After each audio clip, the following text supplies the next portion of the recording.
আপনারা গতকাল প্রশাসনের রক্ত হস্তক্ষেপে নির্বাচনী পরিবেশ কেমন হতে পারে সেটার একটা টেস্ট ম্যাচ আপনারা গতকাল ঢাকায় দেখেছেন। আওয়ামী ফ্যাসিবাদী কায়দায় পুলিশ তার নগ্ন রূপে আবার ফিরে গিয়েছে। প্রিয় পুলিশ ভাইয়েরা, আপনাদের কাছে উদাত্ত আহ্বান জানাবো, আপনি যে পোশাকটা পরিধান করে আছেন সেই পোশাকটা আপনার যোগ্যতার মধ্য দিয়ে অর্জন করা, আপনার মেধার মধ্য দিয়ে অর্জন করা। আপনাকে অনুরোধ করব, আপনার বাসায় সন্তান রয়েছে, আপনার মা বাবা রয়েছে, আপনি যদি বিগত 3টা নির্বাচনের মতো আবার যদি ঘুষের টাকা স্পর্শ করে দেখেন, আল্লাহর আরশ কেঁপে উঠবে। আপনি সিদ্ধান্ত নেবেন আগামীর বাংলাদেশটা চাঁদাবাজদের হাতে তুলে দিবেন, আপনার সন্তানের ভবিষ্যৎটা কি চাঁদাবাজদের হাতে তুলে দিবেন নাকি ন্যায় ও ইনসাফের হাতে তুলে দিবেন?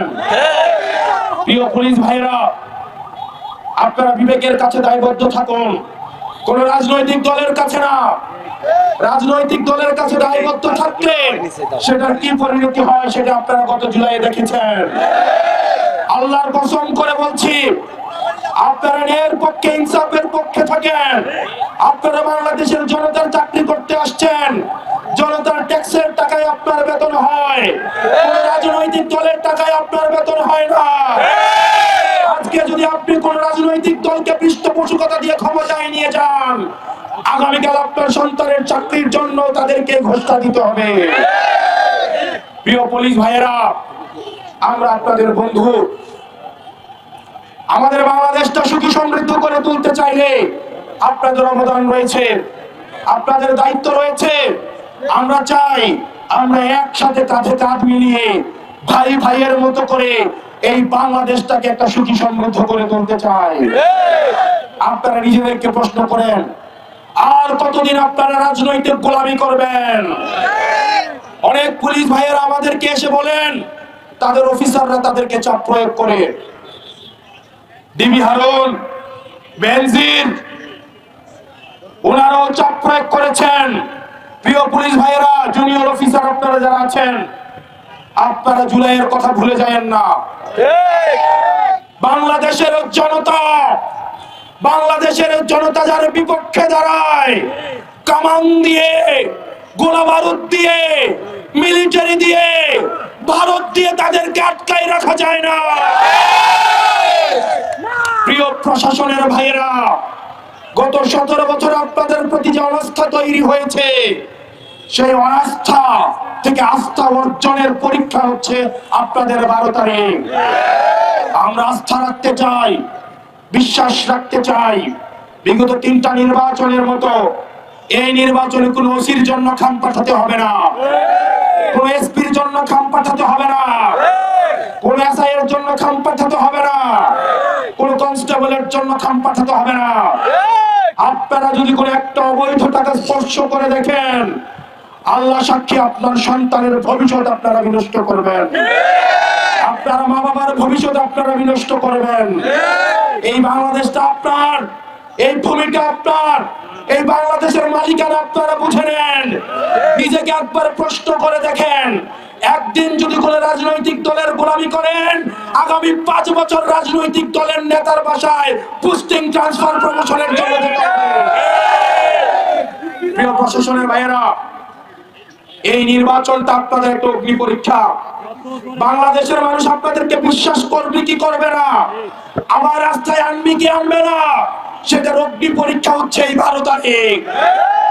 আপনাদের বিএনপির পুলিশ হওয়ার দরকার নাই, জামাতের পুলিশ হওয়ার দরকার নাই, এনসিপির পুলিশ হওয়ার দরকার নাই।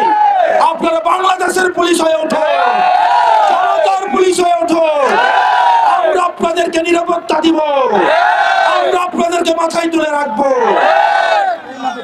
প্রিয় মিলিটারি ভাইয়েরা, আপনারা যারা আছেন, আমরা জানি আপনারা দেশটাকে ভালোবাসেন, দেশের প্রতিটি ইঞ্চি মাটিকে আপনারা ধারণ করেন।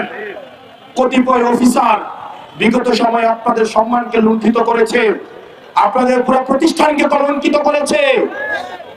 প্রিয় অফিসার ভাইয়েরা, প্রিয় মিলিটারি ভাইয়েরা, এই নির্বাচন আপনাদের কলঙ্ক মোচনের নির্বাচন। পুরো বাংলাদেশ আপনাদেরকে সহায়তা করবে, আমরা আপনাদেরকে সহায়তা করব।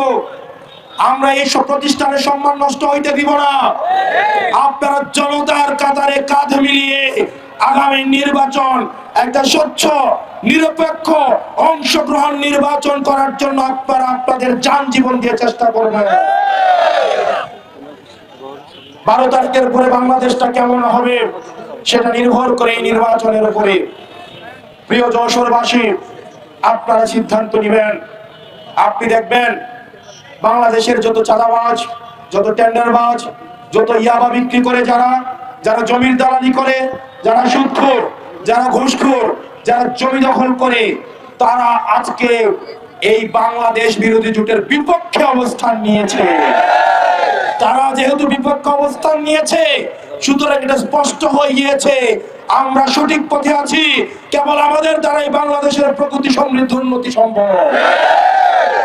আগামী 12 তারিখ আপনারা প্রত্যেকেই সকাল 7:30টায় আপনারা ভোট কেন্দ্রে চলে যাবেন। আপনারা বাংলাদেশের মালিকানা বুঝে নিন। আপনাদের ক্ষমতা আপনাদের থেকে কেড়ে নেওয়া হয়েছে। এই বাংলাদেশকে, বাংলাদেশের মালিকানা বুঝে নেওয়ার সময় এসেছে আপনাদের। আগামী 12 তারিখ সকাল 7:30টায় দিকে আপনারা কেন্দ্রে কেন্দ্রে চলে যাবেন। একটা দল কেন্দ্র দখলের প্রস্তুতি নিচ্ছে। বিভিন্ন পর্যবেক্ষকের নাম সর্বস্ব প্রতিষ্ঠান খুলে বিভিন্ন পর্যবেক্ষকের মধ্য দিয়ে ভোট রিগিং করার চেষ্টা করছে।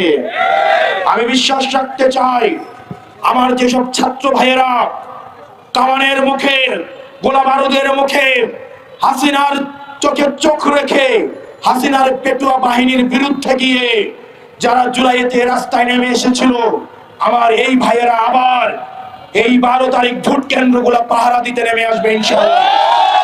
আমি বিশ্বাস রাখি আমার ছাত্র শিবিরের ভাইয়েরা, ছাত্র শক্তির ভাইয়েরা সেদিন যদি কেন্দ্রগুলোতে থাকে তাহলে জিরাও সাহস করবে না ভোট চুরি করা। আপনাদেরকে 7:30টার দিকে কেন্দ্রে চলে যেতে হবে এবং ফলাফল না পাওয়া পর্যন্ত কেন্দ্রগুলোতে আপনাদের অবস্থান নিশ্চিত করতে হবে।